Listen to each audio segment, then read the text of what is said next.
پریشانیاں ہر ایک کی زندگی میں موجود ہیں، کوئی بھی ایک مکمل پرفیکٹ زندگی نہیں گزار رہا۔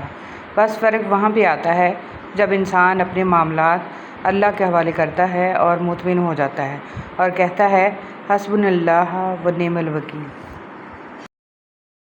عظیم شوہر رسول صلی اللہ علیہ وسلم خیبر سے مدینہ واپس آتے ہوئے سیدہ صفیہ رضی اللہ تعالیٰ عنہ کے ساتھ اونٹ پر سوار تھے۔ جب سیدہ صفیہ رضی اللہ تعالیٰ عنہ اونٹ پر سواری کا ارادہ کرتیں تو رسول صلی اللہ علیہ وسلم اونٹ کے پاس اس طرح بیٹھ جاتے کہ اپنا گھٹنا مبارک کھڑا رکھتے اور سیدہ صفیہ اپنا پاؤں رسول صلی اللہ علیہ وسلم کے گھٹنا مبارک پر رکھ کر سوار ہو جاتی۔ اس سے پتہ چلتا ہے کہ عظیم شوہر ہی بیویوں کو عزت دیتے ہیں۔ عبادت صرف جائے نماز پر ہی نہیں ہوتی، یہ میٹھی زبان، اچھے الفاظ اور خوبصورت رویوں سے بھی ہوتی ہے۔ ہر انسان اپنی جگہ کسی نہ کسی کو کچھ سکھا رہا ہوتا ہے، اس لیے کوشش کریں کہ لوگ آپ سے بہترین عمل ہی سیکھیں، بدترین نہ سیکھیں، خیر سیکھیں شر نہ سیکھیں، بھلائی سیکھیں برائی نہ سیکھیں۔ خاموشی سب سے زیادہ آسان اور بہت زیادہ نفع بخش عادت ہے۔ اللہ اے مالک کن فیکون سب کی مشکلیں آسان فرما دے، آمین ثم آمین۔ عزت پانے کے لیے عزت کرنا پڑتی ہے۔ مصروفیت بہت ضروری ہے، آپ مسرور ہوں یا مغموم، تکلیف اور تردد سے بچنے کا واحد طریقہ یہ ہے کہ آپ کو کبھی فارغ نہیں رہنا چاہیے۔ اپنے اندر برداشت پیدا کریں، معلوم نہیں آپ کو کون کون برداشت کر رہا ہے۔ نفرت انسان کا بنایا ہوا ذاتی مسئلہ ہے، ورنہ قدرت تو محبت کا درس دیتی ہے۔ نہ کردہ پر تبصرہ کرنا تہمت اور بہتان کہلاتا ہے، اور کردہ پر تبصرہ کرنا غیبت کہلاتا ہے۔ اللہ پاک ہم سب کو تہمت، بہتان اور غیبت سے بچائے، آمین ثم آمین۔ معاشرے میں تبدیلی تبھی ممکن ہے جب ہر شخص اپنی اصلاح میں لگ جائے۔ اپنی خامیوں کا احساس ہی انسان کا کامیابی کی طرف پہلا قدم ہے۔ انسان کا بہترین ساتھی اس کی صحت ہے، اگر اس کا ساتھ چھوٹ جائے تو وہ ہر رشتے کے لیے بوجھ بن جاتا ہے۔ اپنی صحت کا خیال رکھیں۔ کوشش کریں کہ آپ ہمیشہ ایک پھول بن کر رہیں تاکہ دوسروں کو آپ کی زندگی سے خوشبو ملتی رہے۔ خوبصورتی سے دھوکھوں کے باوجود آپ اپنے آپ سے پیار کرتے ہو تو پھر کسی کی ایک غلطی پر اسے نفرت کیوں کرتے ہو؟ تکلیف میں صبر سے کام لو، کیونکہ سونے کو آگ سے آزمایا جاتا ہے اور مومن کو تکلیف سے۔ حسد اور گھمنڈ جب آدمی کے اندر داخل ہوتے ہیں تو وہ عقل کو باہر کر دیتے ہیں۔ آدمی جب ماں باپ کے لیے دعا چھوڑ دیتا ہے اس کا رزق تنگ ہو جاتا ہے۔ یا اللہ ہمارے والدین کی بے حساب مغفرت فرما، آمین۔ دعا کبھی رد نہیں ہوتی، بلکہ وہ اللہ کے ہاں ذخیرہ رہتی ہے اور بہت بہترین وقت پر قبول ہوتی ہے۔ زندگی بہت مختصر ہے، سمجھ آتے آتے گزر جاتی ہے۔ دل میں کوئی بات نہ رکھیں، نہ جھگڑے طویل ہونے دیں، معاف کر دیں، کیونکہ معاف کر دینا اللہ کو بہت پسند ہے۔ جب تمہیں خوشیاں ملنے لگیں تو 3 چیزوں کو کبھی نہ بھولنا: اللہ تعالیٰ کو، اس کی مخلوق کو، اپنی اوقات کو۔ احترام: ہم خیال لوگوں کا احترام سب کرتے ہیں، اختلاف کرنے والوں کا احترام صرف بلند کردار لوگ کرتے ہیں۔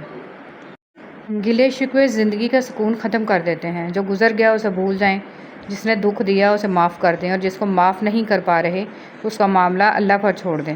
یقین مانیں آپ پرسکون ہو جائیں گے، بے شک اللہ بہترین کارساز ہے۔ کتنے لوگ ایسے ہیں جو زمین پر مشہور ہیں مگر آسمان پر گمنام ہیں، اور کتنے ایسے ہیں جو زمین پر گمنام اور آسمان پر مشہور۔ عزت تقویٰ سے ہے، قوت سے نہیں۔ زندگی اگر آسان ہوتی تو ہمیں کبھی بھی پتہ نہ چلتا کہ صبر کیا ہے، دعا کیا ہے، امید کیا ہے، حوصلہ کیا ہے، لگن کیا ہے، مشکل کیا ہے، مدد کیا ہے، بھروسہ کیا ہے، رکاوٹ کیا ہے، دوستی، محبت اور رشتے کیا ہیں۔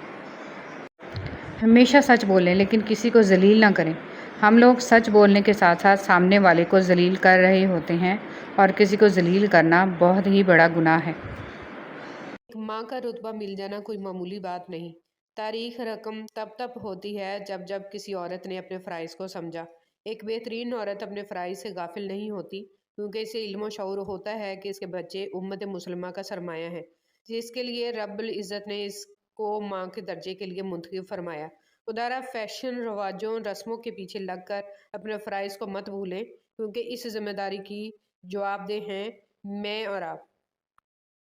اپنی ذات کے اندر ایک ایسا انسان ڈھونڈو جسے صرف اپنے لیے ہی نہیں بلکہ دوسروں کے لیے بھی جینا آتا ہو۔ رحم دلی اور احساس دنیا کا سب سے خوبصورت تحفہ ہے۔ آپ دنیا والوں پر رحم کریں، اللہ تعالیٰ آپ پر رحم فرمائے گا۔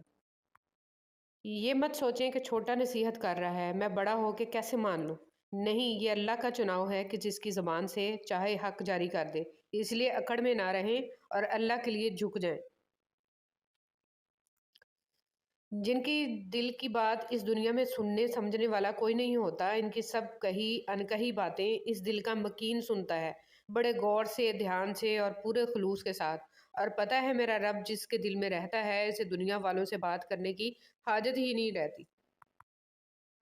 دولت کی نمائش وہی لوگ کرتے ہیں جن کے پاس دولت کے سوا اور کچھ بھی نہیں ہوتا۔ رسول صلی اللہ علیہ وسلم نے فرمایا، جو جوان کسی بوڑھے بزرگ کی بڑی عمر کی وجہ سے اس کی عزت کرے گا تو اللہ تعالیٰ اس کے واسطے بھی ایسے لوگ مقرر کر دے گا جو اس کے بڑھاپے کے وقت اس کی عزت کریں گے۔ رسول صلی اللہ علیہ وسلم نے ارشاد فرمایا، تم میرے بعد دنیاوی معاملات میں حق تلفی دیکھو تو صبر کیے رہنا یہاں تک کہ تم مجھ سے مل جاؤ، اور تمہارے ملنے کا مقام حوض کوثر ہوگا۔ کم کھانے میں صحت ہے، کم بولنے میں سمجھداری ہے، اور کم سونا عبادت ہے۔ حضرت عمر رضی اللہ تعالیٰ عنہ۔ زندگی اس اذان سے شروع ہوتی ہے جس کی نماز نہیں ہوتی، اور اس نماز پہ ختم ہوتی ہے جس کی اذان نہیں ہوتی۔ تم کسی کا کچھ مت بگاڑو، اللہ تمہارا کچھ بگڑنے نہیں دے گا۔